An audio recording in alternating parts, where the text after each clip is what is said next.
우리가 인생을 살다 보면 내가 원하고 또 계획하는 어떤 일들이 생기게 마련입니다. 아마 지금도 여러분 안에 지금 무언가 이루기를 원하는 일들, 또 여러분들이 계획하는 어떤 일들이 있으리라고 생각이 됩니다. 그런데 내가 원하고 계획하는 어떤 일들이 내가 생각하는 대로 잘 풀릴 때도 있지만 하나님께서 그것을 막으실 때도 있습니다. 그때 우리는 당황스럽기도 하고, 때로는 하나님께 서운한 마음이 들기도 하고, 때로는 불신앙적으로 원망하고 불평을 쏟아놓기도 하죠. 그런데 그때 우리가 어떻게 반응하느냐에 따라서 결과는 하늘과 땅같이 그렇게 차이가 나게 됩니다. 가나안 땅 정탐을 떠났던 12명의 정탐꾼이 있었죠. 그들은 똑같은 가나안 땅을 보고 돌아왔지만 10명의 보고와 여호수아와 갈렙의 보고는 판이하게 달랐습니다. 이스라엘 백성들은 이 10명의 정탐꾼의 보고에 마음을 빼앗겼고, 그로 인해서 모세와 아론과 하나님을 원망하다가 결국에는 광야에서 40년을 지내면서 다 광야에서 죽게 됩니다. 제가 서두에 이런 말씀을 드리는 것은, 오늘 본문은 에베소에서 일어났던 이 데메드리오의 선동으로 큰 폭동이 일어났었죠. 그 이후에 사건을 기록을 하고 있습니다. 사도 바울은 이후에 에베소를 떠나서 고린도에 이르게 되고, 거기에서 또 석 달을 머물게 됩니다. 2절 하반절 3절을 잠깐 보면, 헬라에 이르러 거기 석 달 동안 있다가 배 타고 수리아로 가고자 할 그때에 라고 보면, 이 헬라가 고린도를 말하는 거거든요. 고린도에서 이제 에베소를 떠나서 이 고린도에 왔고, 고린도에서 석 달을 머무르게 됩니다. 사도 바울은 이 고린도에서 머무는 석 달 동안에 로마에 있는 성도들에게 편지를 써 보냈습니다. 그런데 이 바울의 편지, 잘 아시는 것처럼 로마서죠. 로마에 있는 성도들에게 보낸 편지, 여기에는 이 로마를 방문하고 싶은 바울의 열망이 그 로마서 1장에 나타납니다.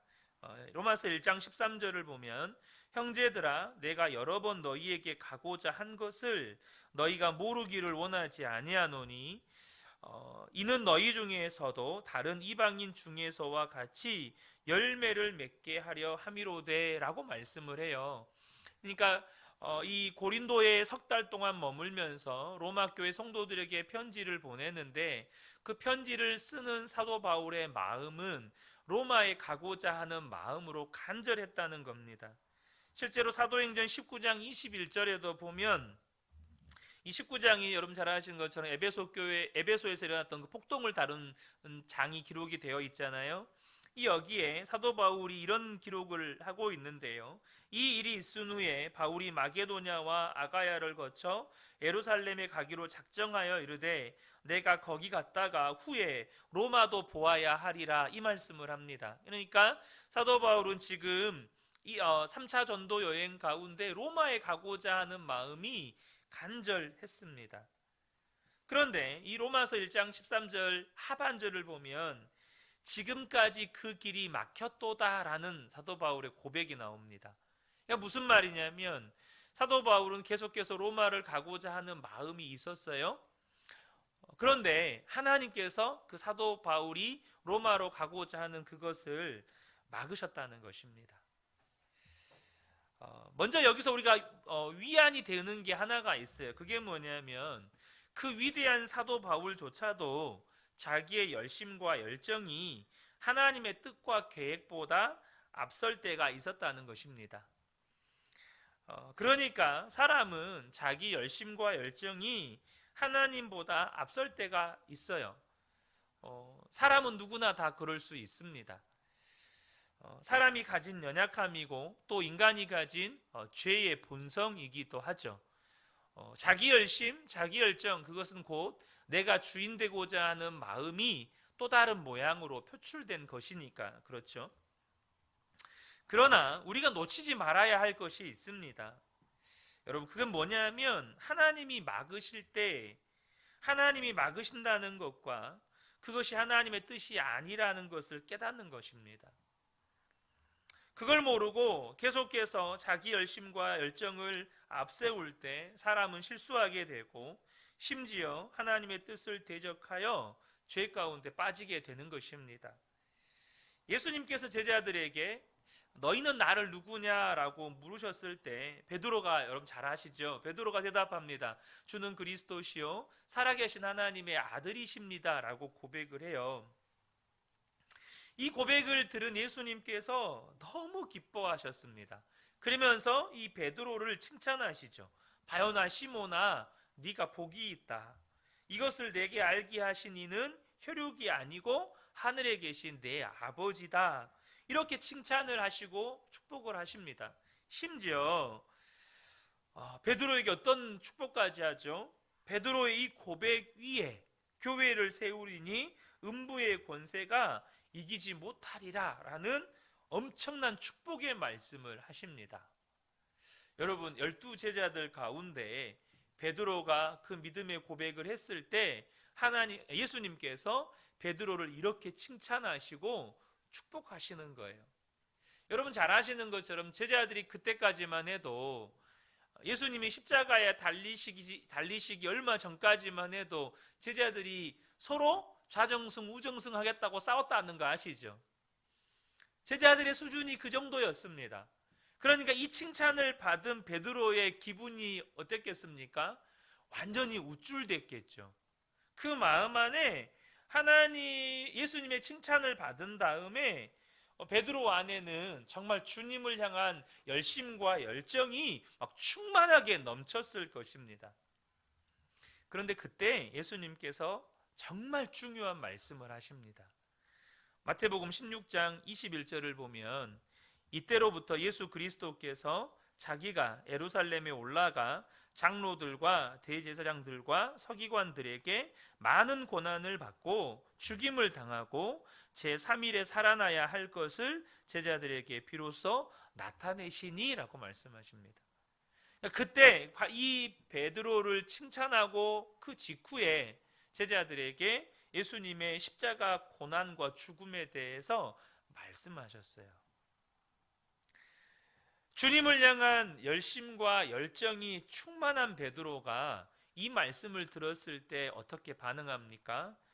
22절을 보면 베드로가 예수를 붙들고 항변하여 이르되 주여 그리 마옵소서 이 일이 결코 주께 미치지 아니하리이다. 예수님을 붙잡고 항변했다는 거예요. 예수님을 붙잡고 강하게 이야기했다는 거예요.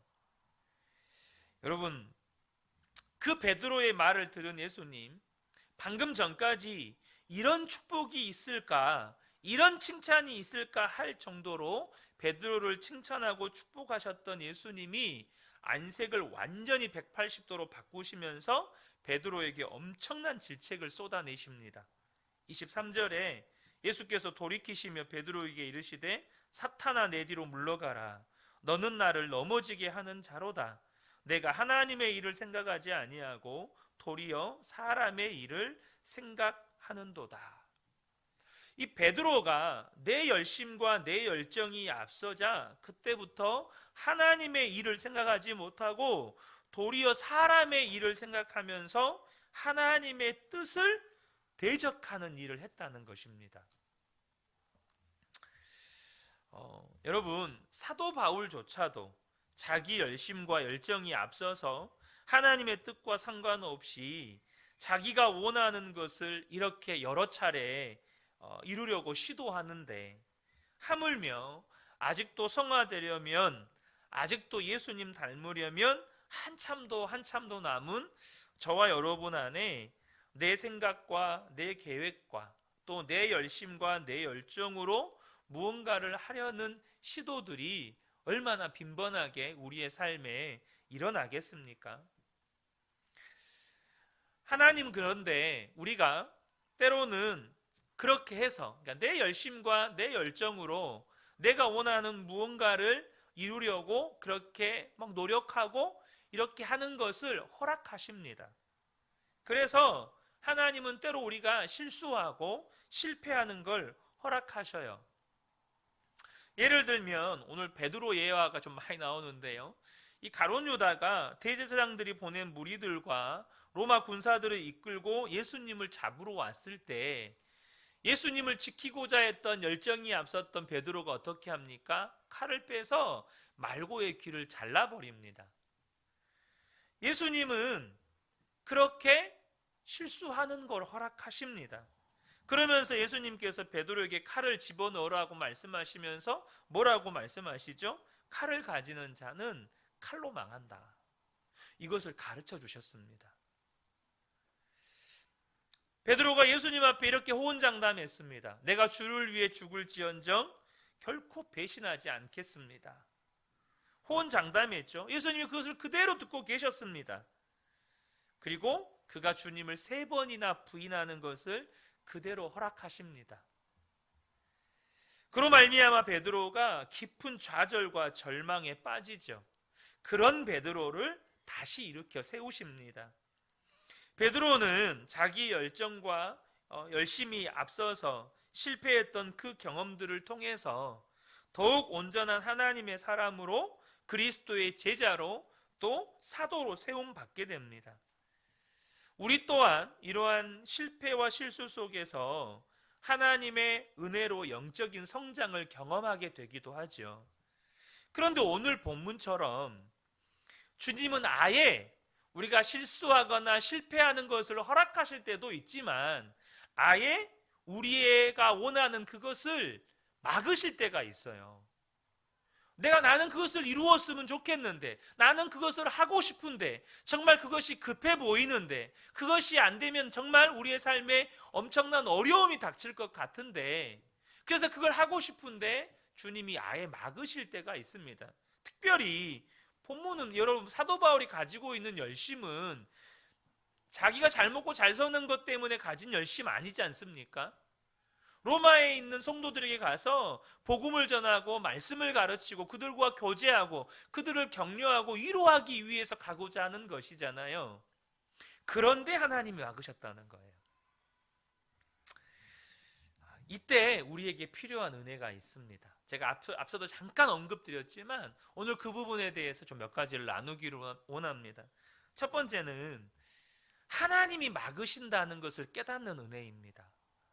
여러분, 하나님이 막으실 때 하나님이 막으신다는 것을 깨닫지 못하는 사람들도 많습니다. 그래서 여전히 고집 피우고 내가 원하는 것을 이루려고 하고 계속해서 그렇게 시도하는 겁니다.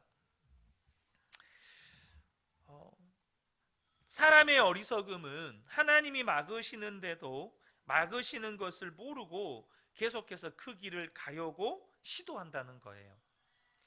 모압 왕 발락이 이스라엘 백성들을 저주하려고 발람을 초청합니다. 이 사람은 주술사죠. 하나님께서 이 발람을 발락에게 가는 것을 허락하셔요. 하지만 하나님 안에 이 발람이 이스라엘 백성들을 저주하는 것이 결코 하나님의 뜻이 아닌 것을 깨닫게 하시려고 하나님께서 이 발람이 가는 길을 여호와의 사자를 보내서 가로막는 일을 하십니다. 발람이 깨닫기를 원하시는 거예요. 결코 이스라엘 백성들을 저주하는 것을 하나님이 원치 않으신다. 이걸 깨닫기를 원하시는 거죠. 그런데 여러분 그때 하나님께 여기에서 굉장히 재미있는 에피소드가 하나가 있습니다. 지금 하나님께서 하나님의 사자를 보내어서 발람이 가는 길을 막을 때 정말 신기한 건 발람이 타고 가는 나귀는 그 앞을 칼을 빼내어 들고 막고 있는 하나님의 사자가 보이는데 발람은 안 보이는 거예요. 하나님의 사자가 칼을 빼내어 들으니까 이 나귀가 너무나도 무서워서 그 길을 벗어나서 다른 길로 이렇게 다름질을 합니다. 그러니까 발람이 화가 나가지고 이 나귀를 막 후들겨 팹니다. 무엇을 보여주는 걸까요? 여러분, 나귀도 보는 걸 발람은 못 보고 있어요. 하나님이 막으시는 걸 나귀는 보고 있는데 발람은 깨닫지를 못하는 거예요. 이것이 인생들이 가지게 되는 여러분 어리석음 가운데 하나입니다. 하나님이 막으시고 하나님께서 막으신다는 사인을 주셔요. 하나님은요 그런 사인도 안 주시고 우리가 전혀 깨우치지 못하게끔 비밀스럽게 막으시는 분이 아니시거든요. 하나님께서 우리가 하나님이 막으신다는 것을 깨우쳐 주세요. 근데 인간의 어리석음이 그 하나님이 막으신다는 것을 깨닫지 못하고 계속해서 내가 원하는 것을 끊임없이 시도하려고 한다는 거예요. 또 한 인물이 있죠. 사울왕. 하나님께서 몇 번이고 그를 돌이키시려고 사무엘을 보내서 책망하고 꾸짖으셨어요. 그는 돌이킬 기회가 있었습니다. 하나님께서 정말로 너를 버리셨다. 너를 버리셔서 더 이상 이스라엘의 왕이 되지 못하게 하셨다라는 정말로 무서운 경고를 들었음에도 불구하고 깨닫지 못했습니다. 사랑하는 성도 여러분, 지금 이 발람의 영적인 어두움의 상태, 이것이 꼭 과연 발람에게만 해당하는 이야기일까요? 오늘날 우리의 삶에 하나님이 막으시는데 하나님이 막으시는 것을 깨닫지 못하고 있다면 지금 발람과 똑같은 영적인 상태에 있는 것입니다. 하나님이 나의 생각과 계획을 막으실 때 그것이 하나님이 막으시는 것임을 깨닫고 인정하는 것이 종의 마음이고 종의 태도입니다. 여러분, 우리는 주인이 아닙니다. 예수님이 주님이십니다. 우리는 머리가 아니에요. 예수님이 머리이십니다. 우리는 몸이에요. 그런데 우리는 가끔씩 우리의 죄성이 드러나서 우리의 자리를 벗어나려고 합니다. 우리의 자리를 이탈하려고 해요.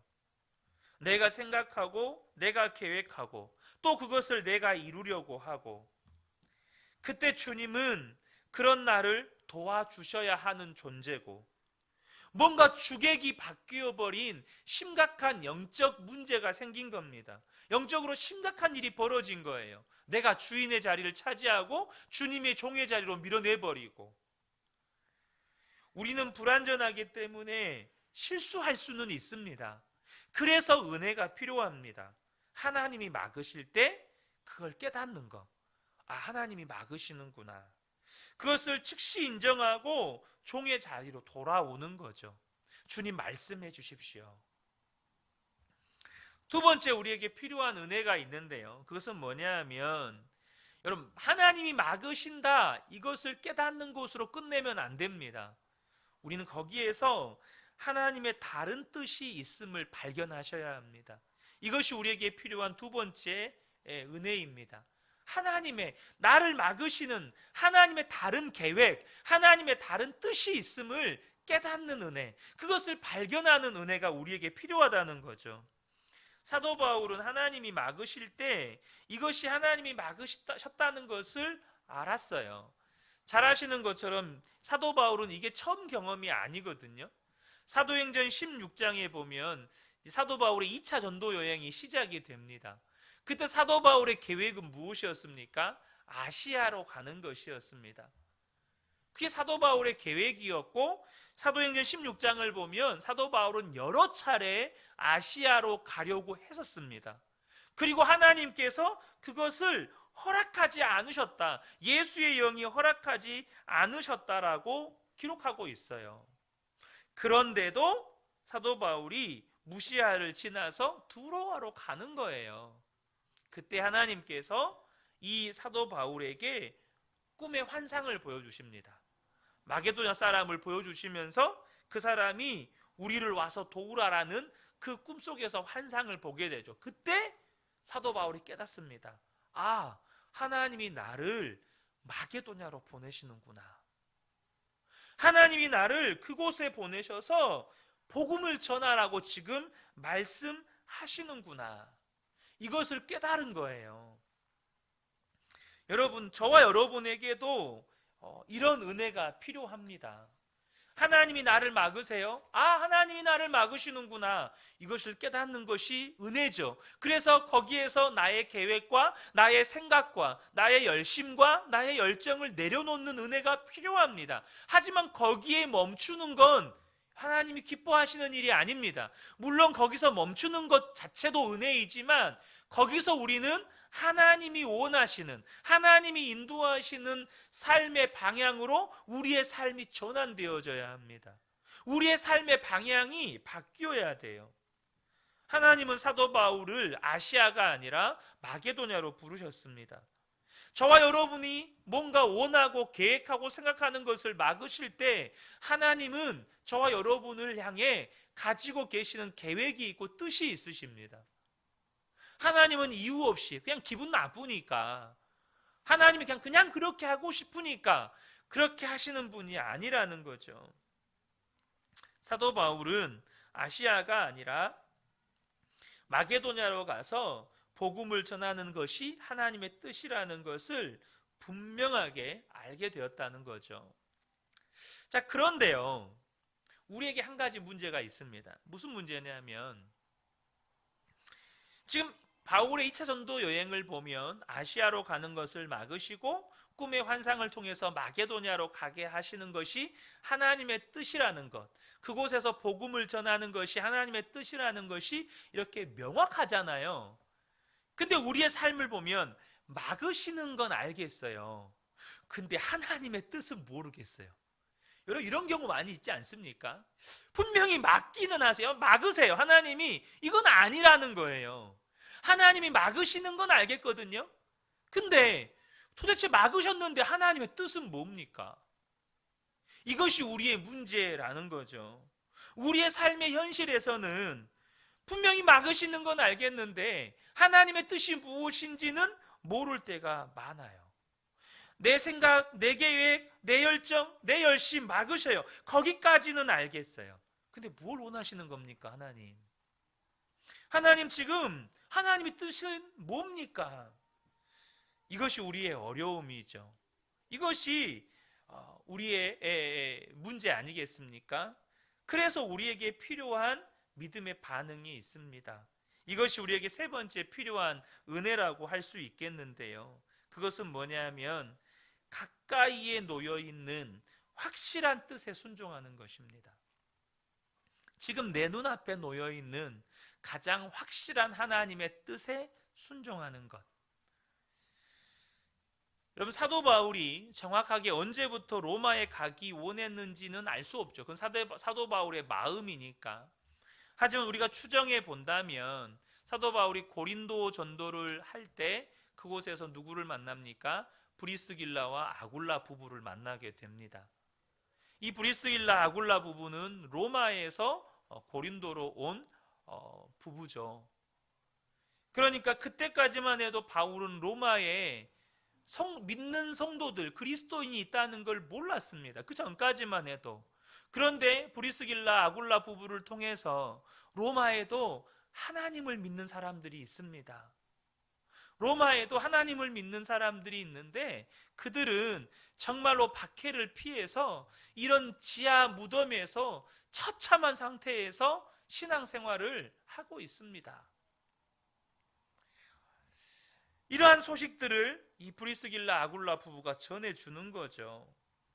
그러니까 우리가 정확하게 알 수는 없지만 적어도 로마에 믿는 성도들이 있다는 소식을 들었을 때부터 바울 안에는 로마로 가고자 하는 마음이 있었으리라고 추측이 됩니다. 물론 하나님께서 반드시 로마까지 가서 복음을 전하게 하시겠다는 약속의 말씀이 이후에 기록이 되죠. 사도행전에. 그러니까 거기에도 나오지만 사실 그 전부터 사도 바울 마음 안에는 로마로 가고자 하는 마음이 있었으리라고 우리가 짐작해 볼 수 있는 거죠. 그런데 여러분, 하나님이 막으시는 거예요. 아니, 로마로 가고자 하는 마음이 막 불같이 일어나는데 하나님이 막으시는 거예요. 하나님의 뜻이 뭐죠? 사도행전 16장에서는 명확했어요. 사도행전 16장에서는 마게도냐로 인도하시는 게 명확했다고요. 근데 여기에서는 하나님께서 그렇게 어디로 가라 이런 말씀이 없어요. 이렇게 하나님께서 지금 여기서 네가 무엇을 해야 된다, 저래야 된다, 혹은 어디로 가야 된다 이런 말씀에 대한 기록이 전혀 없습니다. 모르겠는 거죠. 여러분, 그때 사도 바울이 무엇을 선택했느냐, 사도 바울이 그때 무엇을 했느냐를 우리가 주목하셔야 합니다. 그때 사도 바울은 자신에게 가장 가까이 놓여 있는 확실한 하나님의 뜻에 순종을 합니다. 그 첫 번째가 뭐냐면 지금 에베소에서 폭동이 일어났어요. 그리고 심지어 에베소에 있는 성도들이 끌려가서 폭동들에게 집단 구타를 당해서 죽을 뻔한 그런 위험까지 있었습니다. 그러니까 여러분, 예수를 믿지만 수백 명, 몇 명이 된지는 모르겠죠. 적어도 수백 명 이상은 되었으리라고 짐작이 됩니다. 그 수백 명 혹은 수천 명의 사람들에게 둘러싸여가지고 집단 구타를 당해서 죽을 수도 있는 그런 위기를 경험했다가 나왔고, 또 에베소에 있는 다른 성도들이 이런 폭동에 의해서 우리가 이런 위험한 지경에 처할 뻔했다라는 소문이 퍼지면 성도들의 마음 안에서 소요가 일어나죠. 그들의 마음 안에 두려움과 근심과 염려가 생기는 겁니다. 그래서 사도 바울이 하는 일이 뭐였냐면 1절을 보면 소요가 그침에 바울은 제자들을 불러 권한 후에 이렇게 기록합니다. 여기서 말하는 제자들은 에베소 교회에 있는 성도들을 말합니다. 에베소 교회 성도들을 다 부른 거예요. 그리고 그들에게 권면했다는 겁니다. 그리고 거기서 떠나서 이 마게도냐 지방에 가서도 거기에 있는 여러 도시에서 또 제자들을 만나서 그들을 권합니다. 이 헬라어 권하다라는 단어는 파라클레시스라는 단어인데요. 이 단어는 예수님께서 장차 오실 성령님을 가리킬 때 사용했던 파라클레토스라는 그 단어와 같은 용어입니다. 그러니까 문자 그대로 해석하면 곁에 부르다라는 뜻인데요. 이것은 상담하다라는 뜻에서부터 권면하다, 수정하다라는 뜻에 이르기까지 다양한 의미로 해석이 됩니다. 그런데 성경에는 크게 두 가지 의미로 쓰입니다. 첫 번째는 대화라는 개념으로 쓰여요. 근데 이 대화라는 개념은 그냥 우리가 교제하면서 일상의 대화를 나누다라는 뜻이 아니고 진리의 가르침을 전하는 대화를 뜻합니다. 그러니까 사도 바울이 권했다라는 말은 뭔 말이죠? 진리를 그들에게 가르쳤다라는 말입니다. 또 이 단어는 동정이라는 개념으로 쓰이는데 여기에서는 관심에서 우러나오는 충고나 격려를 의미합니다. 그러니까 사도 바울은 이 에베소 교회에 있는 성도들을 너무나도 사랑하고 또 이런 어려움을 처음 겪으면서 두려움과 또 공포에 휩싸인 그들을 불쌍히 여기면서 그들을 격려하는 거예요. 그럼에도 불구하고 너희들이 십자가를 바라보아야 돼. 그럼에도 불구하고 너희들이 예수님을 바라보아야 돼.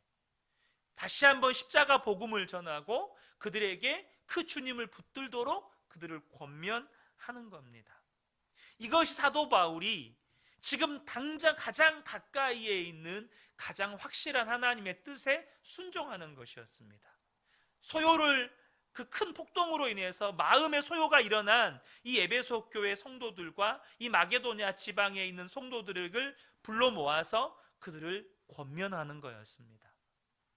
자, 그리고 또 한 가지, 제가 아까 잠깐 서두에도 잠깐 말씀을 드렸는데요. 이 사도 바울이 이제 고린도에 머물면서 석 달 동안 머물면서 뭘 한다고 그랬죠? 로마의 교회에 있는 성도들에게 편지를 씁니다. 그것이 로마서입니다. 여러분, 로마서가 어떤 성경입니까? 로마서를 시작할 때 말씀드렸지만 성경을 반지에 비유한다면 그 반지 전체가 성경으로 봤을 때 보석에 해당하는 부분이 로마서라는 것입니다. 그리고 이 로마서가 복음의 엑기스가 기록된 성경이고 누구나 인정하는 기독교 신앙의 대헌장이 바로 로마서입니다. 여러분, 사도 바울의 시선은 로마 교회 성도들에게 있었어요. 하지만 하나님의 시선은 2000년이 지난 우리에게까지도 머물고 계셨습니다. 그러니까 사도 바울은 로마 교회 성도들에게 하나님의 말씀을 가르치는 것, 그것이 가장 시급한 일이고 가장 중요한 일이고 또 그렇게 하기를 원했는데, 하나님은 이후에 구원받을 모든 하나님의 백성들이 들어야 할 복음을 기록하기를 원하셨다는 것입니다. 사도 바울을 통해서 하나님은 로마 교회 성도들뿐만 아니라 예수를 믿는 모든 성도들이 복음이 무엇인지를 가르치고 깨닫게 하기 위해서 사도 바울로 하여금 그 시간 속에서 로마서를 기록하게 하시려고 로마로 가는 것을 막았다는 거예요. 만약에 사도 바울이 그때 로마로 갔다면 로마 교회 성도들에게만 말씀을 가르쳤겠죠. 하지만 사도 바울이 기록한 로마서를 통해서 전 세계 모든 성도들에게 하나님은 지금 복음을 전하고 계십니다. 여기에 하나님의 뜻이 있었다는 것입니다. 우리는 지금 당장 내 눈앞에 일만 보일 때가 참 많습니다. 그래서 지금 내 눈에는 내가 생각하는 이 일이, 내가 보고 있는 이 일이 가장 시급하고 가장 중요한 일처럼 보입니다. 하지만 사랑하는 성도 여러분, 하나님이 언제나 오르시다는 것을 믿으시기를 축복합니다. 하나님이 언제나 오르십니다. 그래서 하나님은 때로 우리의 열심과 우리의 열정과 우리가 원하는 것을 막으실 때가 있습니다. 그러면서 하나님의 뜻이 무엇인지 명확하게 말씀해 주시지 않을 때도 있어요. 이때 우리에게 은혜가 필요합니다. 무슨 은혜입니까? 하나님이 막으시는 것을 깨닫는 것이 은혜입니다. 여러분, 막으시는 것을 모르는 사람들도 있어요. 그걸 깨닫지 못하고 계속 멸망으로 가는 사람들도 있습니다. 그리고 막으시는 것을 깨닫는 것으로 끝나면 안 되고 하나님의 뜻이 있다는 것을, 하나님의 다른 뜻과 계획을 발견해야 합니다. 그런데 우리의 삶에 명확하게 말씀해 주실 때도 있지만 막으시기만 하고 하나님의 뜻이 무엇인지 우리에게 명확하게 말씀해 주지 못할 때도 있고, 말씀해 주셨지만 우리가 깨닫지 못할 때도 있거든요. 그때 필요한 것이 믿음의 반응입니다. 지금 가장 가까이에 놓여 있는 확실한 하나님의 뜻에 충성되이 순종하는 거죠. 우리가 우리의 계획대로 길이 열리지 않는다고 걱정하고 염려하고 하나님께 불평할 일이 아니라 지금 내 앞에 놓여 있는 그 하나님의 뜻에 충성되이 순종하고 또 감당한다면, 사도 바울을 통해서는 복음 중의 복음인 로마서를 기록하신 것처럼 하나님은 저와 여러분의 삶을 통해서 저와 여러분이 생각하고 저와 여러분이 기대했던 것보다 더 놀라운 하나님의 역사를 행하신다는 것입니다. 여러분, 저와 여러분의 생각으로, 저와 여러분의 어떤 계획이나 열심으로 하나님을 제한하지 않으시기를 축복합니다. 하나님이 언제나 오르십니다. 저와 여러분이 지금도 어떤 계획이 있을 수 있겠죠. 또 어떤 생각들이 있을 수 있습니다. 혹 하나님이 막으셨습니까? 하나님이 더 큰 계획 가지고 계십니다. 하나님이 더 놀라운 일을 계획하고 계십니다. 저와 여러분, 우리 모든 성도님들이 이 은혜를 꼭 같이 누리게 되시기를 축복합니다. 우리 모든 성도님들께 이 사도 바울이 고린도에서 로마서를 기록했던 놀라운 은혜를 경험했던 것처럼 저와 여러분의 삶에도 이 놀라운 은혜가 함께 하시기를 예수님의 이름으로 축복합니다. 아멘.